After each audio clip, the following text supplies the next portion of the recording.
الحمد للہ رب العالمین والعاقبۃ للمتقین والصلاة والسلام علی نبیہ الکریم اما بعد فاعوذ باللہ من الشیطان الرجیم بسم اللہ الرحمن الرحیم ظہر الفساد فی البر والبحر بما کسبت ایدی الناس ليذيقهم بعض الذي عملوا لعلهم يرجعون وعن مقداد بن الأسود قال سمعت رسول الله صلى الله عليه وآله وسلم يقول إن السعيد لمن جنب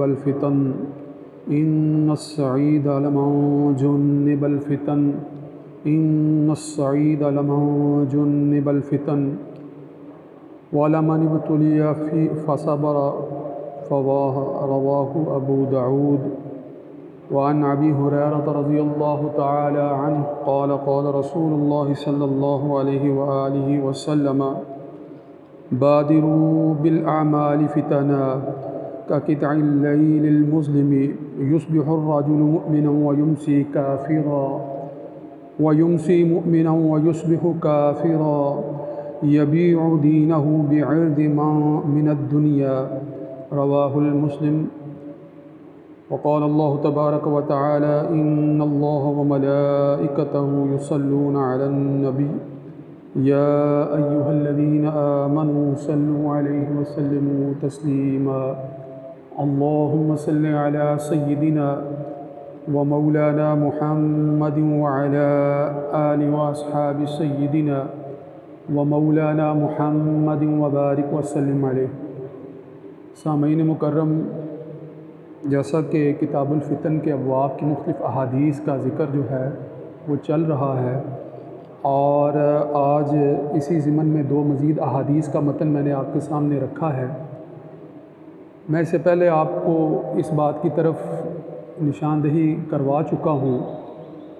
کہ اللہ رب العزت نے سورہ روم کے اندر جو یہ فرمایا ہے کہ ظہر الفساد فی البر والبحر بما کسبت ایدی الناس، کہ خشکی اور تری میں لوگوں کے اعمال کے سبب فساد جو ہے وہ پھیل گیا ہے. لیذیقہم بعض الذی عملوا لعلہم یرجعون، تاکہ خدا ان کو ان کے بعض عملوں کا مزہ چکھائے، عجب نہیں کہ وہ باز آ جائیں. اس آیت کے ضمن میں یہ بات بھی میں نے آپ کے سامنے رکھی تھی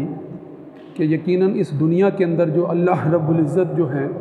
وہ تھوڑی سی جھلک آزمائش کی دکھلاتے ہیں. جو تھوڑی سی تکلیف یا مصیبت یا انسان اپنے آپ کو کسی قدر فتنہ میں مبتلا سمجھتا ہے، تو یہ جو تھوڑی سی تکلیف آتی ہے یہ صرف اس لیے آتی ہے کہ لوگ جو ہیں وہ سنبھل جائیں، لوگ اپنے اعمال کا قبلہ جو ہے وہ درست کر لیں، اپنے عقائد جو ہیں وہ درست کر لیں، اعمال درست کر لیں، اپنے حسن عمل کو جو ہے وہ بہتر بنا لیں. اس کے باوجود اگر جو ہے وہ اس دنیا کے اندر کہ ایک انسان جو ہے وہ حسن عمل کے ساتھ جو ہے وہ اس دنیا کے اندر زندگی گزار رہا ہے، اس کے باوجود اگر اس کے اوپر آزمائش آتی ہے، تو اس حوالے سے آج جو میں نے احادیث آپ کے سامنے رکھی ہیں ان کا متن جو ہے وہ بڑا ہی مفید ہے کہ اس سے اس بات کا پتہ چلتا ہے کہ اگر جو ہے وہ کوئی تکلیف، کوئی مصیبت انسان پر اس دنیا میں آتی ہے تو یقیناً یا تو اس کے اندر جو ہے وہ پہلو موجود ہے جس پہلو کو اس کے عمل کے اندر جو ہے وہ درست نہیں دیکھا گیا، اور اس کو سمجھانے کے لیے، اس کو دنیا کے اندر سنبھل جانے کے لیے جو ہے وہ موقع دیا جا رہا ہے اور آگاہ کیا جا رہا ہے. اور اگر حسن عمل اس کے اندر موجود ہے تو پھر یقیناً جو ہے وہ آزمائش پرکھنے کے لیے ہوتی ہے کہ کہیں یہ ایمان سے جو ہے وہ برگشتہ تو نہیں ہو جاتا، ایمان سے پھر تو نہیں جاتا. اور اگر ایمان سے پھرتا نہیں ہے،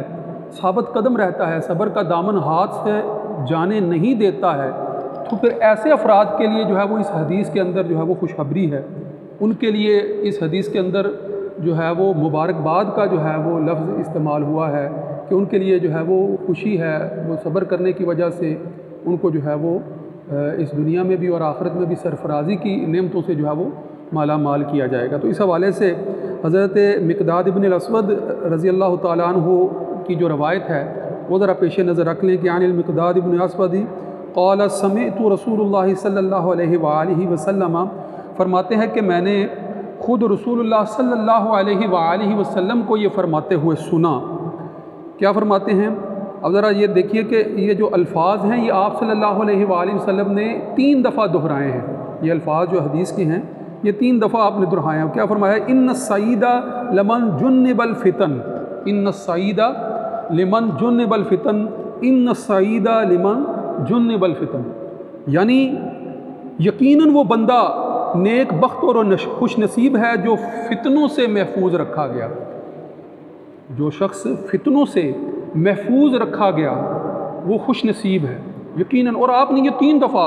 یعنی تکرار کے ساتھ یہ بات، اور آپ صلی اللہ علیہ وآلہ وسلم جب کسی بات پر تکرار فرماتے ہیں تو اس کا مطلب ہے کہ اس کی بڑی اہمیت ہے،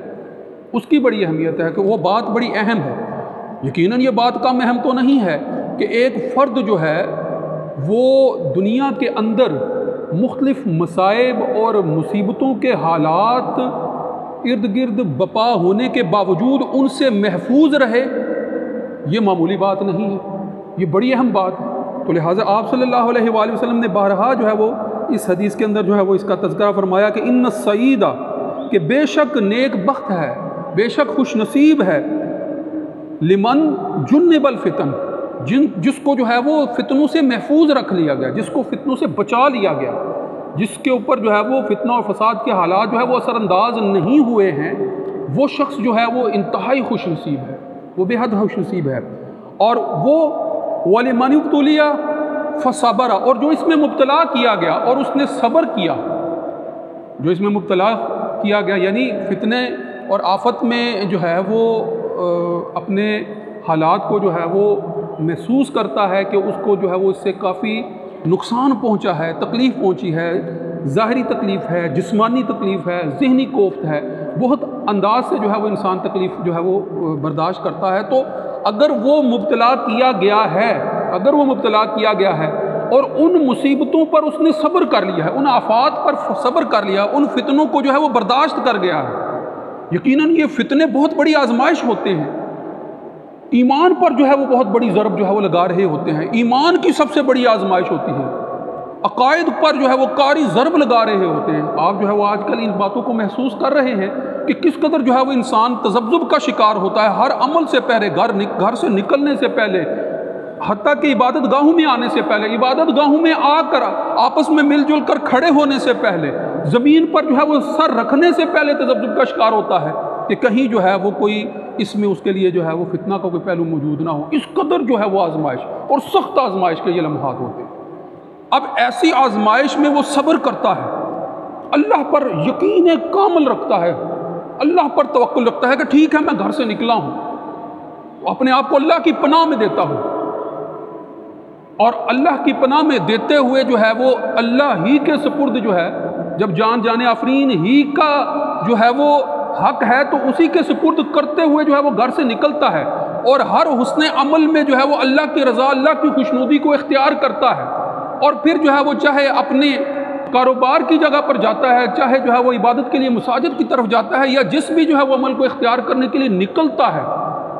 تو اس بات سے بے فکر ہو جاتا ہے کہ جب اللہ کی راہ میں نکل رہے ہیں تو اللہ کی راہ میں پھر جو ہے وہ اگر زندگی سے ہاتھ بھی دھونا پڑ رہا ہے تو پھر کوئی فکر کی بات نہیں ہے۔ جب اس طرح کا صبر ہے، اس طرح کا توکل ہے، اس طرح کی جو ہے وہ دل میں ایمان کی پختگی ہے، تو پھر فصبر فواہا، تو اس کے لیے بھی جو ہے وہ شاباش ہے، اس کے لیے بھی مبارکباد ہے۔ ایسا شخص بھی کہ جس نے اپنا ایمان بچا لیا ہے، صبر کا دامن ہاتھ سے نہیں جانے دیا ہے، ایمان کو محفوظ رکھتے ہوئے اللہ رب العزت کے احکامات سے جو ہے وہ برگشتہ نہیں ہوا ہے، اور اپنا عمل جو ہے وہ درست کیے رکھا ہے، اور پھر اس پر آزمائش آئی ہے تو اس پر جو ہے وہ صبر کیا ہے کہ انا للہ و انا الیہ راجعون، کہ یہ اللہ ہی کی طرف سے اور اسی کی طرف جو ہے وہ لوٹ کر جانا ہے۔ تو جب یہ اسی کی طرف لوٹ کر جانے والے سارے پہلو ہیں، اسی کی طرف سے جو ہیں وہ آنے والے پہلو ہیں، تو پھر اس بنیاد پر جو ہے وہ یہ بات ذہن سے محو ہو جانی چاہیے، نکل جانی چاہیے کہ کوئی بھی تکلیف جو ہے وہ انسان کو نقصان پہنچانے کے لیے یقیناً تکلیف پھر ایسے شخص کے لیے کہ جو ثابت قدم ہے، صبر کرنے والا ہے، ایمان پر جو ہے وہ قائم رہنے والا ہے، ایسے شخص کے لیے تکلیف جو ہے وہ نقصان کی چیز نہیں ہو سکتی۔ یہ بھی پھر اس کے نامہ اعمال میں اور درجات کی بلندی میں اور اللہ کی رضا اور خوشنودی کے حصول کا سبب بن رہی ہوتی ہے۔ اس لیے جو ہے وہ آفات، بلیات، مشکلات میں اللہ ہی کی تائید، اللہ ہی کی نصرت، وَاسْتَعِينُوا بِالصَّبْرِ وَالصَّلَاةِ ہی کے پہلو کو اختیار کیا جائے، اللہ ہی سے جو ہے وہ مدد مانگی جائے، اسی کے سامنے جو ہے وہ سر کو جو ہے وہ سجدے میں رکھا جائے اور اسی سے دعا کی جائے، اسی سے استدعا کی جائے، اسی سے جو ہے وہ فتنوں کی حفاظت کے لیے جو ہے وہ مدد طلب کی جائے، اسی سے۔ اور یقیناً جو ہے اس میں انسان کی طرف سے جو حسن عمل ہے وہ اس کا صبر ہے، جس پر وہ قائم رہتا ہے، ثابت قدم رہتا ہے، پھر اس کے لیے مبارکباد ہے۔ مگر جو صبر کا ہاتھ یا دامن ہاتھ سے نہیں چھوڑتے تو فتنے تو، آزمائشیں تو، مصیبتیں تو دنیا کا خاصہ ہیں، وہ تو اس میں اس کے سامنے آئیں گی ہی آئیں گی، ان سے تو وہ دو چار ہوگا ہی ہوگا۔ اس حوالے سے حدیث کے کچھ الفاظ جو ہے وہ آپ اپنے سامنے رکھیے گا تاکہ ہمارا جو ہے وہ قبلہ اعمال کے حوالے سے جو ہے وہ درست رہے۔ پچھلے جمعہ المبارک کو بھی میں نے تفصیل سے یہ بات آپ کے سامنے کر دی تھی کہ کس طرح سے انسان انفرادی، اجتماعی، ہر طرح کے معاملات کے اندر ان اعلیٰ صفات کو چھوڑ دیتا ہے جو رسول اللہ صلی اللہ علیہ وآلہ وسلم کی تعلیمات کا خاصہ ہیں، اور ان تعلیمات کو پس پش ڈالتا ہے اور ان کے برعکس اگر طرز عمل اختیار کرتا ہے تو پھر جو ہے وہ نتیجہ کیا ہوتا ہے؟ پھر دنیا کی زندگی ہے، جو زمین کی پشت ہے، زمین کا جو ظاہر ہے، پھر اس پر وہ جینے کے قابل نہیں رہ جاتا ہے، پھر زمین کا بطن، اس کا پیٹ جو ہے وہ اس کا مسکن بن جاتا ہے۔ تو اسی حوالے سے امت کے اندر جو ہے وہ فتنوں کا جو ظہور ہے، اس حوالے سے آپ صلی اللہ علیہ وآلہ وسلم نے بارہا جو ہے وہ آگاہ فرمایا ہے۔ ان میں سے ایک حدیث کی جو ہے وہ ایک روایت جو ہے وہ آپ کے سامنے رکھتا ہوں تاکہ آپ کو اندازہ ہو جائے کہ یہ فتنے کس نوعیت کے ہیں، کس طرح سے جو ہے وہ پے بپے جو ہے وہ آپ پر جو ہے وہ مسلط ہو رہے ہوتے ہیں۔ تو عن ابی ہریرہ رضی اللہ تعالی عنہ قال قال رسول اللہ صلی اللہ علیہ وسلم بادروا بالاعمال فتنا، کہ رسول اللہ صلی اللہ علیہ وآلہ وسلم نے فرمایا کہ جلدی کر لو اعمال صالحہ میں، بادروا بالاعمال یعنی جلدی کرو، سرعت اختیار کرو، تیزی اختیار کرو، یعنی اگر عمل صالح کا کوئی پہلو میسر ہو تو پھر اس کو اختیار کرنے میں توقف نہ کرو، سوچ میں نہ مبتلا ہو جاؤ، انتظار میں نہ پڑو، جلدی کرو، اس کو اختیار کرنے میں جو ہے وہ جس قدر ممکن ہو سکے جلدی کرو، تیزی اختیار کرو، سرعت اختیار کرو۔ کیوں؟ اس لیے کہ ان فتنوں کے آنے سے پہلے جو اندھیری رات کی طرح پے بپے جو ہے وہ مسلط ہو رہے ہیں، یعنی اگر تم اعمال صالحہ میں سستی کر جاتے ہو اور جو فتنے جو سر اٹھا کر کھڑے ہیں وہ اس طرح سے سر اٹھا کر کھڑے ہیں کہ جس طرح اندھیری رات جو ہے وہ مسلط ہونے کے لیے مسلسل تیار رہتی ہے، اندھیری راتوں کی طرح۔ آپ ذرا حدیث کے الفاظ دیکھیے، بادروا بالاعمال فتنا كقطع الليل المظلم يصبح الرجل مؤمنا ويمسي كافرا، یعنی اندھیری رات کے ٹکڑوں کی طرح مسلط ہونے کے لیے تیار رہتے ہیں، اور یہ ایسا ہوتا ہے کہ ایک فرد جو ہے وہ صبح اس حال میں کرتا ہے کہ وہ مومن ہے اور اس کو اس بات کا علم نہیں ہوتا کہ ہو سکتا ہے اس کی رات جو ہے وہ اس حال میں ہو کہ وہ کفر میں مبتلا ہو، ویمسی، اور مساء جو ہے وہ رات جو ہے وہ اس حال میں ہو، اس حالت میں جو ہے وہ رات کو پہنچے کہ ایمان جو ہے وہ اس سے جاتا رہے، یا پھر اس کے برعکس دوسری صورت بھی ہو سکتی ہے کہ رات کو تو وہ ایمان والا تھا، ایمان کی حالت میں سویا تھا، مگر صبح جو ہے وہ آفت اس طرح سے مسلط ہو چکی تھی کہ اب ایمان اس سے جاتا رہا، یعنی صبح۔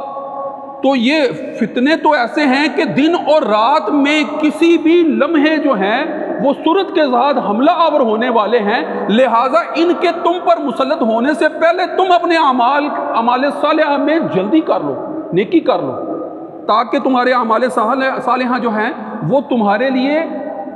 بعد میں جو ہے وہ تمہارے لیے بخشش کا سبب بن سکے، تمہاری راحت اور رافت اور تمہاری جو ہے وہ نیک نامی کو جو ہے وہ اس کا گواہ بن سکے۔ تو اسی لیے فرمایا وَيُمْسِي كَافِرًا وَيُمْسِي مُؤْمِنًا وَيُصْبِحُ كَافِرًا يَبِيعُ دِينَهُ بِعِرْضٍ مِّنَ الدُّنْيَا،